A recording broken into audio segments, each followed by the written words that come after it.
ভাইয়া আমাকে 1 প্লেট ভাত দেন। আচ্ছা ঠিক আছে আপু, তুমি ভিতরে যেয়ে বসো, আমি তোমাকে ভাত দিতে বলতেছি। এই রিয়াজ, এই আপুটাকে 1 প্লেট ভাত দাও তো। আচ্ছা মহাজন, দিতেছি।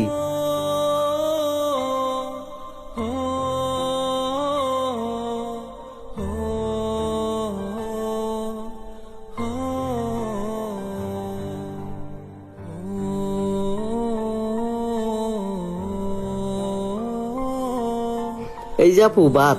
তরকারি কি দিমু? গরু আছে, মুরগি আছে, খাসি আছে, আপনাকে কি দিয়ে দিমু বলেন? ভাইয়া আলু ভর্তা নেই? হ্যাঁ আপু, আলু ভর্তা তো আছে। আলু ভর্তার সাথে আর কি তরকারি দিমু বলেন? ভাইয়া আলু ভর্তার সাথে শুধু একটা পেঁয়াজ দিয়েন, আমার আর কিছু লাগবে না। আচ্ছা ঠিক আছে আপু, দিতেছি।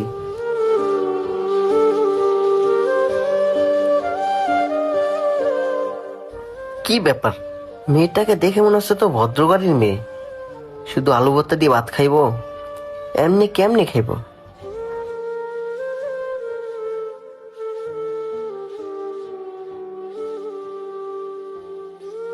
আপু, এই যে আলু ভর্তা আর পেঁয়াজ। আচ্ছা ভাইয়া ঠিক আছে। আচ্ছা ঠিক আছে আপু, আর কিছু লাগলে আমারে বললেন। আচ্ছা।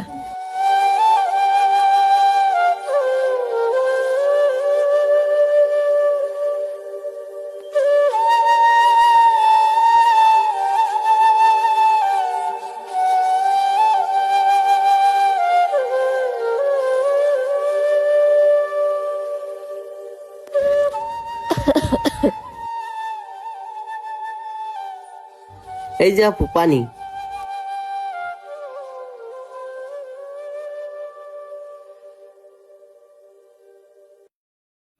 ভাইয়া আপনাকে অনেক ধন্যবাদ। আহারে, আপুটাকে দেখে মনে হচ্ছে এইসব খাবার কোনোদিন খায় নাই।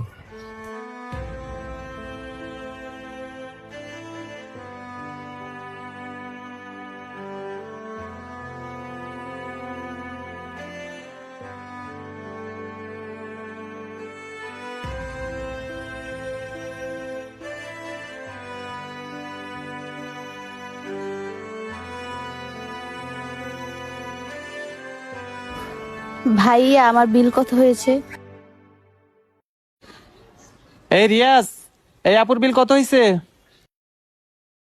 মহাজন, এই আপুর বিল 30 টাকা হয়েছে। আপু, তোমার বিল 30 টাকা হয়েছে। আচ্ছা ভাইয়া ঠিক আছে।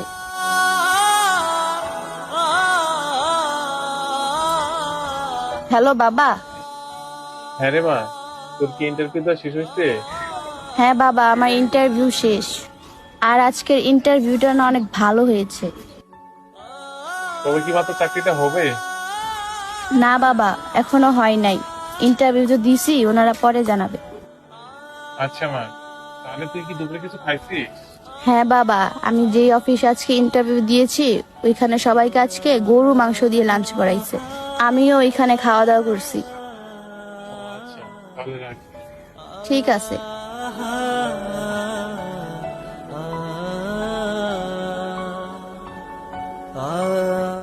এই যে ভাইয়া, আপনার বিলটা রাখেন। আপু, কিছু মনে না করলে তোমাকে একটা কথা জিজ্ঞাসা করি? জি ভাইয়া বলেন। আপু, তুমি এখানে শুধু আলু ভাতাতে ভাত খাইলা, আর তোমার বাবাকে বললা যে গরুর মাংস দিয়ে ভাত খাইছো। কেন আপু, তোমার বাবাকে মিথ্যা কথা বললা কেন? আসলে ভাইয়া, আমার বাবা অনেকদিন যাবত অসুস্থ হয়ে বিছানায় পড়ে আছে। এখন যদি আমি আমার বাবাকে বলি যে আমি শুধু আলু ভর্তা দিয়ে ভাত খেয়েছি, তাহলে আমার বাবা হয়তো সেটা শুনে অনেক কষ্ট পাবে। এজন্য আমি আমার বাবাকে এই মিথ্যা কথাটা বলেছি। আপু, আরেকটা কথা জানার ছিল, তুমি যে ইন্টারভিউ দিছো, আসলে তোমার চাকরিটা কি হবে? না ভাইয়া, চাকরিটা হবে না। ওনারা আমাকে আগেই রিজেক্ট করে দিয়েছে। কেন আপু, তুমি কি ইন্টারভিউ ঠিকও নাই? না তোমার কাগজপাতিতে কোনো সমস্যা আছে? না ভাইয়া, আমার কাগজপত্রে কোনো সমস্যা নেই, আর আমার ইন্টারভিউ অনেক ভালো হয়েছে। তাহলে যে বললে আপু তোমাকে রিজেক্ট করে দিয়েছে, কিন্তু কেন? আসলে ভাইয়া, ওনারা আমার থেকে 3 লাখ টাকা চেয়েছিল। আমার কাছে তো ভাত খাওয়াই টাকা নেই, তাহলে আমি এতগুলো টাকা কোথা থেকে দিব? এজন্য আমার চাকরিটা হলো না। আপু, কিছু মনে না করলে তোমাকে একটা কথা বলতাম। জি ভাইয়া বলেন। আপু, আমার ভাইয়ের একটা বড় কোম্পানি আছে, তুমি যদি চাও তাহলে ওই কোম্পানিতে জব করতে পারো। কি বলেন ভাই, আপনার ভাইয়ের যদি এত বড় কোম্পানি থাকে তাহলে আপনি এখানে কেন? আসলে হয়েছে কি আপু, আমি তো তেমন পড়াশোনা করি নাই, এই জন্য ওই কোম্পানিতে আমার চাকরি করার যোগ্যতাও নাই। আচ্ছা আপু, এত কথা বাড়ায় লাভ নাই। এই যে নাও, তুমি এই নম্বরে ফোন দিয়ে আমার কথা বলবা, তোমার চাকরি হয়ে যাবে। আচ্ছা ঠিক আছে ভাইয়া, আপনাকে অনেক ধন্যবাদ।